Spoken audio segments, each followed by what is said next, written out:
I had the great privilege of being exposed to many great teachers in my lifetime, and while I've certainly have more I could always progress on, I do feel like I have grown a lot as a person because I've had access to these great teachers, and they've been in the form of books and teachers that have been online or YouTubers. I'd like to share those with you today. A lot of you have been asking about impactful people that have changed my life or impactful books, and I've got quite a long list, so I'm not going to do a deep dive into each one because we'd sit here for 3 hours and you would be bored of me, I'd be bored of myself. So I'll try to just give a quick little synopsis of what the vibe is or what it helped me with, and let you decide if that's a thread you would like to follow as far as something you'd like to investigate in your life. So without further ado, I have it split into two categories. We have books, and then I put teachers and YouTubers together because for the most part, most of these teachers I have found online through YouTube, whether it's a recorded talk of them or they're an actual YouTuber themselves. Most of them I found online and have not been able to see in person, so that's why I kind of lump those two together. Okay, so starting with books. The first book I have, I tried to put these all in chronological order-ish as to when I read them or encountered them. It's kind of a rough estimate because I started this sort of deep dive into personal discovery, self-development, whatever you'd like to call it, at around age 23. And it's a lifelong journey. We're always here to learn, but it's been a while now, so they're roughly, hopefully, sort of in order. Number one, The Success Principles. This is by Jack Canfield. It's the Chicken Soup for the Soul guy. My dad got this for me in college, and it's a long read, but a quick read. It's a really thick book, but it's very simple and clear and to the point. And the biggest takeaway from that, and I think it's even in the first chapter, is the knowledge of you are not a victim. As soon as you stop pointing the finger outside of yourself for anything and everything in your life and point it towards yourself, your life will transform dramatically. It's not to say that you can control everything that happens to you or everything that happens to you is your fault, especially horrible things like car accidents, deaths, disease, anything like that. But you can control how you respond to it, and from there cultivate a life that is much more meaningful and powerful. Next, The Four Agreements and The Mastery of Love. These are both by Don Miguel Ruiz. They were my Bibles for a very long time. There's very few books in my life I've actually read more than once. Both of these I read several times. They absolutely shifted my mindset as to how I relate to myself and how I relate to others in the world. Next, The Peaceful Warrior. This is by Dan Millman. It's also a really wonderful movie if you don't feel like reading the book, and the movie is very true to the book. But I very highly related to this because it is about a professional athlete and the rigors that you have to go through that. But it was the first time my eyes got open to how much your mind controls not only your body, but your whole experience in life. And you aren't a passive witness to your life. When you control your mind and have autonomy over that, you can control how you show up in the world. The Secret. This was, I read this back in, I think, 2008. Law of Attraction's a little bit more popular to hear about these days, but back then I had never heard of it. I grew up in a very traditional household, so it sounded kind of woo-woo to me, but when I opened up to it, I definitely saw this pattern over and over and over again in my life and have put it into practice. The Secret, by the way, is by Rhonda Byrne. Next, The Power of Now. Probably a lot of you have heard of this. It's by Eckhart Tolle. Absolute changed my life as well. That was one of the first spiritual books I read in my early 20s, and I had never heard of being present or meditation or the being in the now. I was like, what do you mean? I am here. And when it just really flipped my head around, because I found how much that I was never in the now. I was always waiting to get to the next moment and always sort of in angst or misery. And this was my first exposure to being present, if you will, and that's a constant practice. This is now almost 17 years later that I read it, and being present is still a constant practice, but it is so important. Next, Woman Who Run with the Wolves. This is not as popular of a book, but it's incredible. I'm not going to say it's only for the ladies. Men can read this too, but it is. I read this later in life, so I think this was only a couple years ago. It's by Clarissa Pinkola Estes. I hope I'm pronouncing that right. But it's definitely, it takes a deep dive into the archetype of the wild feminine and true deep divine femininity that in modern society, us women are very disconnected from. And I felt a very strong pull myself to connect to that deep energy. And this book takes a deep dive into that, and it was wonderful. Highly recommend it. The Body Keeps the Score. I forgot to get the author on this one. Sorry, I'm sure you can absolutely look it up. It's a very popular, famous book. I actually haven't read this book start to finish. I've just read a ton of excerpts from it, but it's the principle of this that is really, it opened my eyes to the art of self-healing and the idea that that is even possible. We're told in modern society that you need this pill and this doctor and this specialist, and we've been kind of rendered helpless. And the more we get technologically advanced, the more further and further away we get from our inherent wisdom that we have in our body. And this book talks about how any ailment that shows up in your body, pain is not an enemy of your body. Your body is actually a brilliant, intuitive, very wise being that wants to live. Your body wants to heal. When pain shows up, it's not random. It's not you, oh, poor me, I have this pain. That's your body trying to talk to you and say something's wrong. But the beauty of that is you actually can heal. And this body takes a dive into all of that, or that book, excuse me, takes a dive into all of that. Similarly, Becoming Supernatural by Joe Dispenza. That book is really cool because it takes all the woo-woo sentiment out of self-healing, and he goes into just straight science behind meditation, behind heart coherence, behind the theta waves in your brain that happen when you're in meditation. And he gives the science on how self-healing actually is possible. It's not witchcraft or sorcery or woo-woo or fake news, whatever you want to call it. He gives real science on what's happening in your body when you are able to go into these meditative states and these heart-opening states, and how that actually can really heal. So that was super cool as well. Letting Go. David R. Hawkins. I knew it. That's a thicker one, but it's kind of similar to Joe Dispenza's work, but it's more focused on the concept of surrender, which again, when I was younger, I heard the word surrender in the terms of like war. When you lose a battle, I had this negative connotation with it, but surrender in the spiritual space, if you will, it's a little bit more popular. I think you hear it more these days, but it's a very difficult concept because we fight and control so much in our lives. And this book is all about when you actually let those things go, how things will actually come to you and healing will actually come. And similarly, when you're storing tension and trauma in your body, that will show up as illness, but you don't have to be a victim of that. You can release that.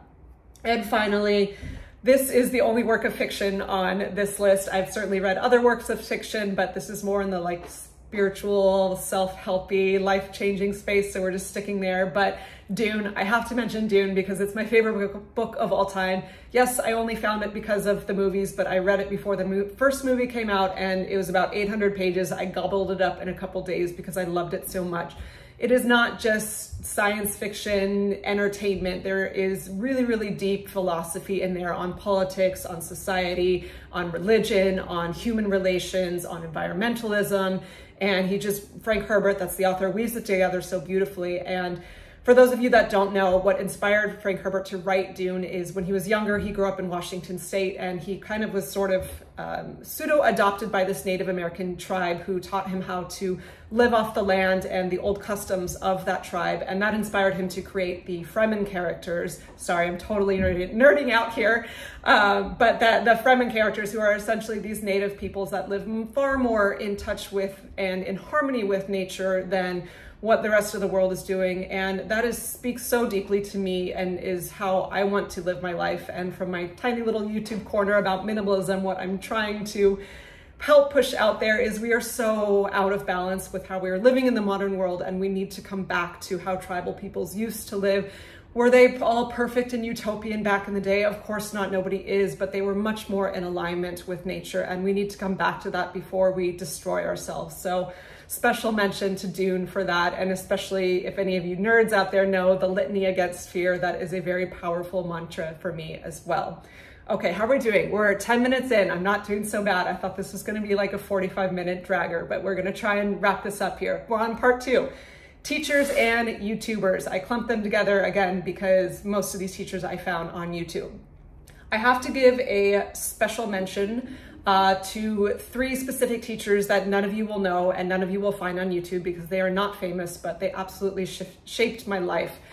First of all, for those of you who don't know, I spent my formative years training as a competitive synchronized swimmer. I was on the United States national team for 4 years and tried out for the 2008 Olympic team.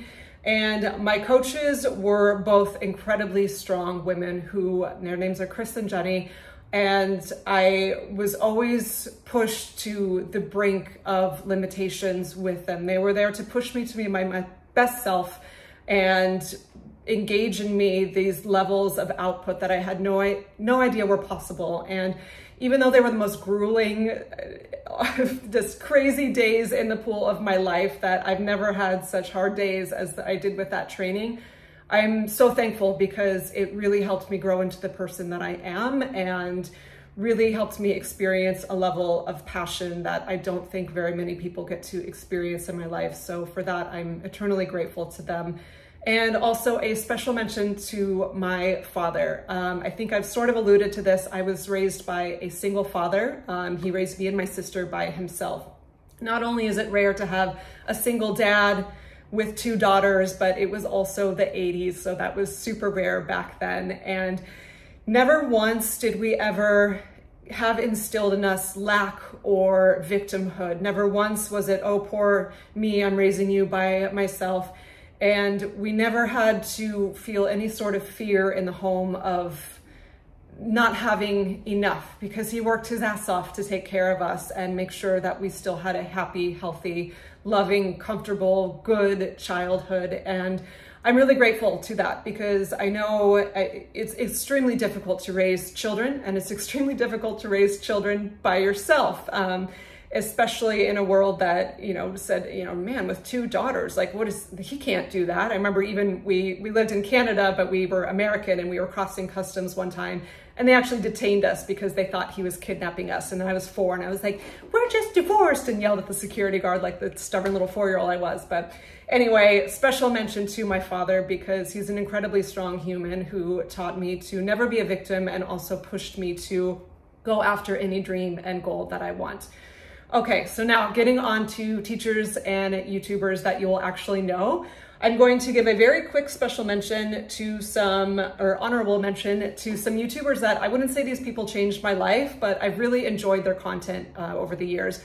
I did mention a couple videos ago that I only have 4 subscriptions now. These is because I am extremely limited with what I'm consuming. But this following list of YouTubers are people that I've really enjoyed their content in the past and I highly recommend to you. I will just rattle them off here. High Carb Hannah, Jenny Mustard, Patricia Mysek, her channel was formerly A Small Wardrobe, Madeline Olivia, My Self-Reliance, and Off Grade with Jake and Nicole. These are all kind of in the minimalist vegan space, and I've just really enjoyed, especially with people like Jenny Mustard, High Carb Hannah, Madeline Olivia. They make incredible recipes. A Small Wardrobe / Patricia Mysek, she makes really beautiful content. And then My Self-Reliance and Off Grid with Jake and Nicole, they are people, just total badasses that have built total sustainable eco structures by hand on their properties and are mostly living off the grid and growing their own food. And particularly My Self-Reliance, check out his channel. He's a very humble, calm Canadian dude, but he built a log cabin, not only by himself, but he built it by hand with no power tools, just with the trees off his land. And I think that is the coolest thing in the world. And I would love to do that someday. So shout out to all of those channels. Getting to the life-changing ones. I mentioned Eckhart Tolle before. Yes, he has those books, The Power of Now and A New Earth, but he also has a YouTube channel. And I can't tell you how many times when I was spiraling out years ago in horrible anxiety, and the only thing that could calm me down was listening to Eckhart. He's a beautiful teacher because it's sometimes with spiritual teachers, they get to such a high level and you see the ego start to come through and it kind of just kills it. Eckhart is just peaceful and humble and kind and so sweet. And he's actually really funny without even meaning to be. He's adorable. but his teachings on YouTube there's little snippet ones, just great little talks, and if you don't want screen time, you can just listen to it. His voice is very calming, but it is all about presence and meditation and being able to open your heart and let things go, and I cannot recommend his teachings enough. Abraham Hicks, this is a funny one. So this is actually a woman, but it's this woman that says she channels from someone named Abraham Hicks. That may be too woo-woo for some of you, and I totally get that. And whether the channeling is true or not, it doesn't matter, because whatever this Abraham Hicks person is saying, or whoever the woman's name is, I actually forget it. Let me know in the comments if you remember.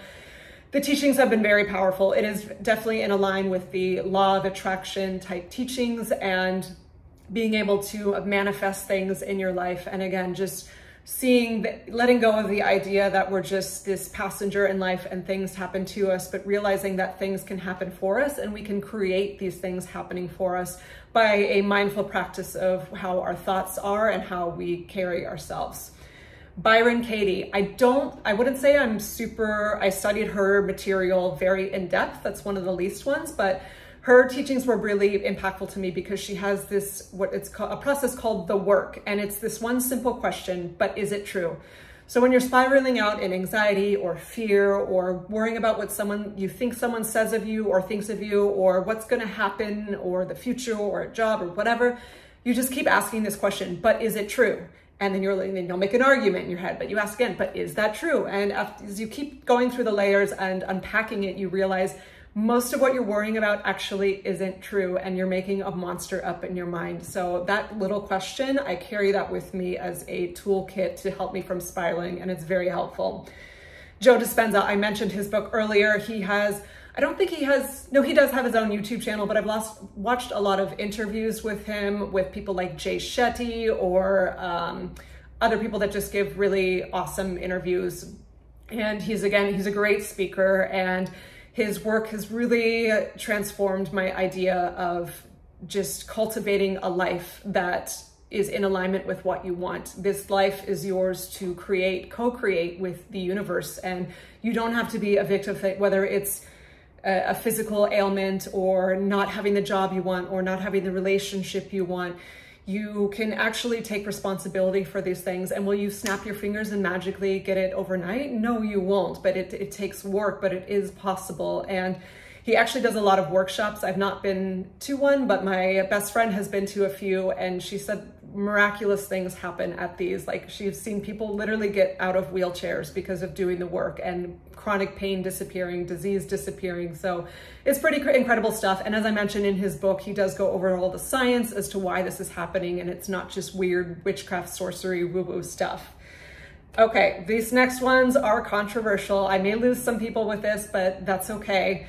Durian Ryder and Freely, maybe you've heard of them. I'm lumping them together because when I found them 10 years ago, they were a couple. They have since split in a very public YouTube scandal relationship split, and they're pretty different. Their styles of delivery are different, but their message was quite similar. And despite the controversy around them, and I don't sweepingly agree with everything they have to say, because I don't think you should sweepingly agree with everything anyone has to say. You need to think for yourself. And just like anyone watching this video, you should not just blindly agree with everything I say, because that means you're kind of checked out of your own personal preferences and wisdom.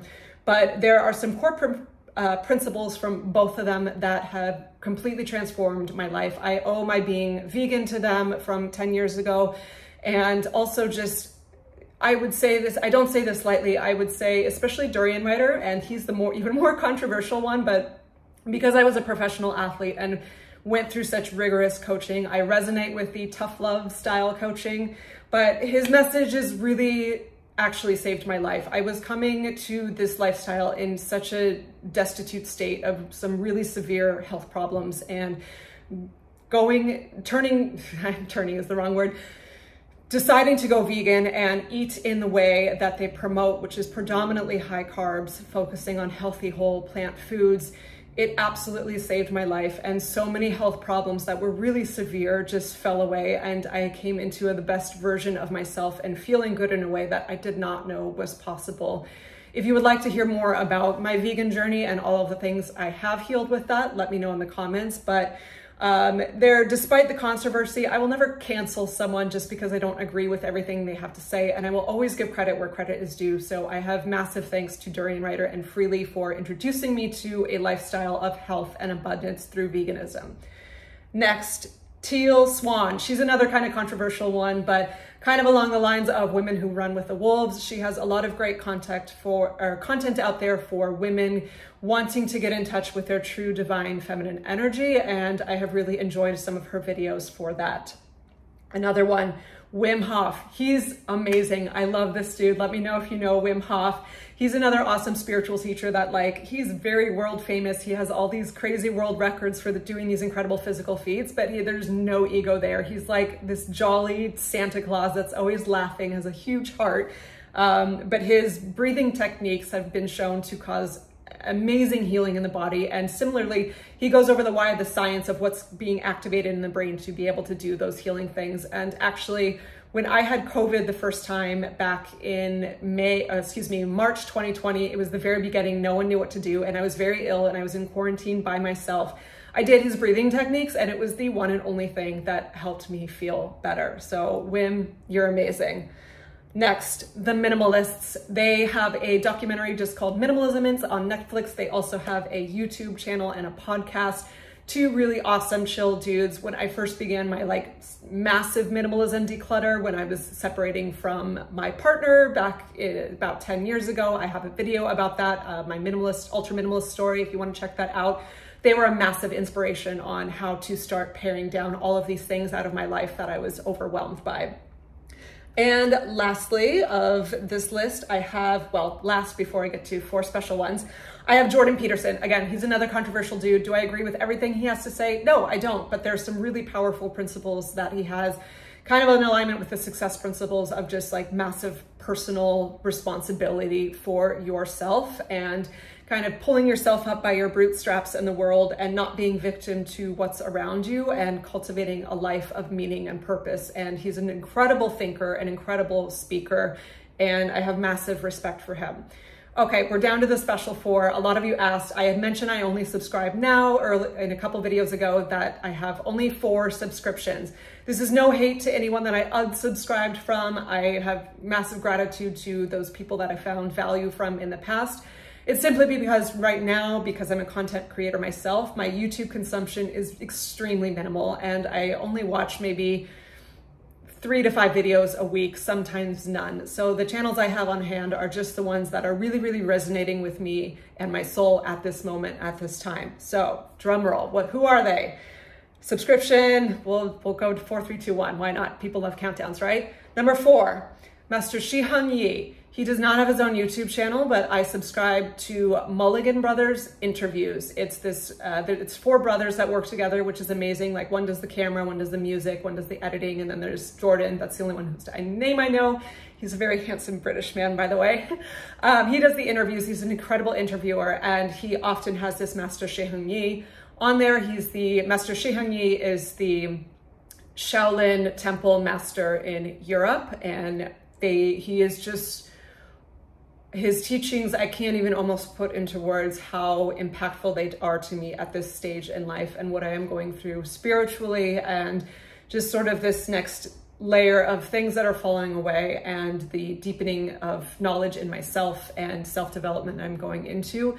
Master Shiung Yi has incredible wisdom on this, and I could listen to him speak for hours, and he has many, many interviews with the Mulligan brothers, so that is why I'm subscribed to that channel for that.